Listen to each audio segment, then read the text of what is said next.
ఎన్టీఆర్ జిల్లా కంచికచెర్ల మండలం పరిటల గ్రామంలో పల్లె పండుగ కార్యక్రమంలో రాష్ట్ర వైద్య ఆరోగ్య శాఖ మంత్రి సత్యకుమార్ యాదవ్ పాల్గొన్నారు. ఇందులో భాగంగా గ్రామీణ ఉపాధి పథకం కింద పూర్తయిన రోడ్లను గోవుల షెడ్లను ప్రారంభించారు. ఈ సందర్భంగా ఆయన మాట్లాడుతూ జిల్లాలో 522 గోవుల షెడ్లను ప్రారంభించడం జరిగిందని, జాతీయ గ్రామీణ ఉపాధి హామీ పథకం నిధులతో ఏర్పాటు చేస్తున్నారని తెలిపారు. దీనికోసం లబ్ధిదారుడు కేవలం 10% మాత్రమే తన వాటా చెల్లించాల్సి ఉంది, మిగతాది మొత్తం రాష్ట్రమే భరిస్తుందని తెలిపారు.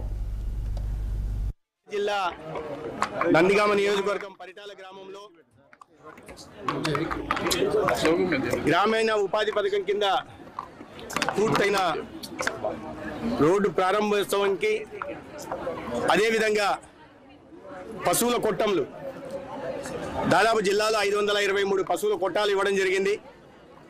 90% జాతీయ గ్రామీణ ఉపాధి పథకం కింద నిధులు సమకూరుస్తుండగా కేవలం 10% మాత్రమే లబ్ధిదారు వాటాగా చెల్లించాల్సి ఉంది.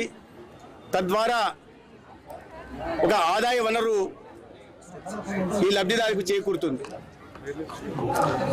కేంద్ర రాష్ట్ర ప్రభుత్వాలు ఎంతో ప్రతిష్టాత్మకంగా గ్రామాల ఆర్థిక పరిపుష్టి కోసం, ఆదాయం వనరులను పెంచడం కోసం అమలు చేస్తున్న గ్రామీణ ఉపాధి పథకం కింద ఇవాళ పల్లె పండుగ పేరుతో రాష్ట్ర వ్యాప్తంగా అభివృద్ధి కార్యక్రమాలు జరుగుతున్నాయి.